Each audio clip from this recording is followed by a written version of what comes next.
नमस्कार, मैं वंश शर्मा। तो ये बात तो आप सभी को पता होगी कि अरविंद केजरीवाल अपने सीएम पद से इस्तीफा देने जा रहे हैं और इसका कारण ये है कि उन्होंने कहा कि मैं गलत तरीके से जेल में गया था और अब इसका निर्णय जनता करने वाली है। इस बात का निर्णय जनता करेगी मुझे विधानसभा चुनाव जिता करके, जो भी दिल्ली में विधानसभा चुनाव होने वाले हैं। लगभग 3 से 4 दिन पहले अरविंद केजरीवाल जमानत पर जेल से बाहर आए थे। जेल से बाहर आने के बाद उन्होंने एक बहुत बड़ा ऐलान करा। अरविंद केजरीवाल ने कहा कि आज से ठीक 2 दिन बाद मैं इस्तीफा देने जा रहा हूं अपने सीएम पद से, और इसी के साथ उन्होंने चुनाव भी जल्दी करवाने की मांग करी। दिल्ली में विधानसभा चुनाव होने वाले हैं, तो अरविंद केजरीवाल ने चुनाव जल्द से जल्द कराने की मांग करी। उन्होंने कहा कि चुनाव नवंबर में कराए जाए और मैं अपने सीएम पद से 2 दिन बाद इस्तीफा दे दूंगा। और आज वो दूसरा दिन है, यानी कि आज सीएम केजरीवाल हो सकता है अपने पद से इस्तीफा दे दे, नहीं तो फिर कल दे सकते हैं। दोनों में से कोई सा भी दिन मान सकते हो आप। उम्मीद तो आज की जताई जा रही है। अब देखते हैं अरविंद केजरीवाल पक्का अपने सीएम पद से इस्तीफा देंगे भी या नहीं।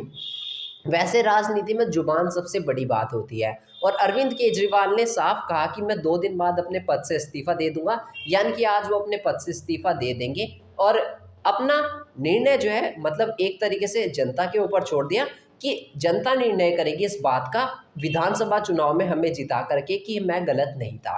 अब सब देखिए जनता के हाथ में है, और जनता ने क्या वोटिंग करी। दरअसल आज तक ने जो है एक पोल कराया, मतलब एक तरीके से कह सकते हो जनता से सवाल पूछा कि अरविंद केजरीवाल का जो कार्यकाल रहा, जितने भी साल का अरविंद केजरीवाल का कार्यकाल रहा, उस कार्यकाल को आप 10 में से कितने नंबर दोगे। मतलब अरविंद केजरीवाल का सिंपली जो कार्यकाल रहा पूरा, उसमें आप 10 में से कितने नंबर देना चाहोगे, आपको कितना अच्छा लगा, उस हिसाब से आप नंबर दे सकते हो।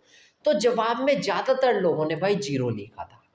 कुछ लोगों ने भाई 10 में से 10 भी लिखा था, रियलिटी है, पर लेकिन ज़्यादातर लोगों ने, ज़्यादा से ज़्यादा लोगों ने 0 लिखा था, और कुछ लोगों ने 10 में से 10 भी लिखा। मतलब बीच का अंक तो कहीं देखने को ही नहीं मिला। लगभग 4-5 जनों ने ही लिखा, 2, 3, 5, 7 इस तरह से नंबर। बाकी अधिकतर लोगों ने तो 10 में से 0 दिया, और कुछ लोगों ने 10 में से 10 भी दिया। मतलब बीच के नंबर नहीं थे, मैं कुल मिलाकर के ये बताना चाह रहा था आपको। तो लोगों ने जो 10 में से 0 दिया, काफ़ी लोगों ने दिया, 10 में से 10 भी दिया लोगों ने, पर जो लोगों ने 10 में से 0 नंबर दिया, क्या अरविंद केजरीवाल सही में ही विधानसभा चुनाव जीत पाएँगे? क्योंकि उन्होंने बहुत बड़ा फैसला लिया भाई। एक तरीके से उन्होंने कह दिया कि जनता के हाथ पर छोड़ दिया कि जनता ही डिसाइड करेगी। अब आप देख सकते हो लोकसभा चुनाव में केजरीवाल का, आम आदमी पार्टी का क्या हाल रह पाया। लोकसभा चुनाव की बात थी, सीट नहीं मिल पाई थी, कम सीट मिल पाई थी। जितनी दावा किया गया था उतनी तो भाई वो बात ही नहीं रही थी। लेकिन अब सब कुछ उन्होंने जनता के हाथ में छोड़ दिया। हालाँकि ये बात नहीं है कि कुछ जनता जो है केजरीवाल को पसंद भी करती है, लेकिन इधर हमें देखने को मिला 10 में से अधिकतर लोगों ने 0 नंबर दिए थे। तो इससे क्या हमें पता चलता है कि क्या सही में ही केजरीवाल की सरकार आनी मुश्किल है, या फिर केजरीवाल की सरकार आ सकती है। दूसरी सबसे बड़ी बात ये भी है कि अरविंद केजरीवाल ने खुद का तो इस्तीफा दिया ही सीएम पद से, उन्होंने मनीष सिसोदिया का भी इस्तीफा कह दिलवाया। मतलब एक तरीके से दिया तो मनीष सिसोदिया ने खुद के मन से ही कहा कि मैं भी अब तभी अपने इस पद पर बैठूंगा। विधानसभा के सदस्य हैं मनीष सिसोदिया, और भी मंत्री हैं आम आदमी पार्टी के, केजरीवाल के मंत्री भी हैं मनीष सिसोदिया।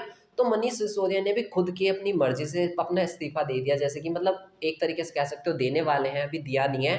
दोनों एक साथ ही देंगे, अरविंद केजरीवाल और मनीष सिसोदिया। पर दोनों ने निर्णय तो पक्का ले लिया है कि इस्तीफा तो देना ही है, आज या कल में कभी भी इस्तीफा दे सकते हैं। दरअसल ये बड़ा फैक्टर रहता है कि दोनों ने एक साथ इस्तीफा दिया, और इससे बड़ा फैक्टर यह रहता है कि अब दिल्ली का सीएम, मतलब कुछ महीनों के लिए, जितने भी महीने बचे हैं चुनाव होने के लिए, उतने महीनों तक का, चाहे वो नवंबर में चुनाव हो चाहे वो फरवरी में चुनाव हो, वैसे होने वाले तो फरवरी में है चुनाव। केजरीवाल ने मतलब एक तरीके से सिफारिश करी कि चुनाव जो है जल्द ही नवंबर में कराए जाए। कि अब जब तक का चुनाव नहीं हो पाते हैं, तब तक का दिल्ली का सीएम कौन बनेगा भाई। सीएम की तो ज़रूरत होगी।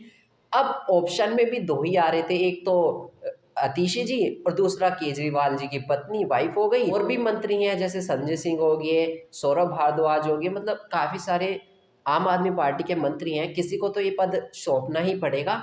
और जो सब में ज़्यादा उम्मीद लगाई जा रही है, अब जो दिल्ली का मुख्यमंत्री बनेगा कुछ महीनों के लिए, वो अतीशी जी होंगी। अतीशी पर काफ़ी ज़्यादा उम्मीद जताई जा रही है। जल मंत्री हैं दिल्ली की अतीशी। तो अतीशी पर काफ़ी उम्मीद जताई जा रही है कि आज या कल में जब भी इस्तीफा देते हैं केजरीवाल, केजरीवाल जो होंगे मंत्री बनाएंगे अतीशी को। और अब जो मंत्री की कमान होगी वो फिर अतीशी के हाथ में होगी, जैसे कि मंत्री बन जाएँगी, सीएम बन जाएँगी आम आदमी पार्टी की तरफ से दिल्ली की। हालाँकि निर्णय बहुत बड़ा है जो केजरीवाल ने लिया है, पर जनता का जवाब भी मैंने आपको दिखाया, जनता ने कितने अंक दिए। कुछ लोगों ने 10 में से 10 दिए, अधिकतर लोगों ने 10 में से 0 दिए। आप क्या कहना चाहेंगे इस बारे में? क्या आप अरविंद केजरीवाल के कार्यकाल से खुश थे? आपको अच्छा लग रहा था या ऐसा बिल्कुल नहीं था? अपनी राय हमारे साथ कमेंट के माध्यम से ज़रूर शेयर करें और वीडियो को लाइक करके चैनल को भी सब्सक्राइब ज़रूर कर दीजिए।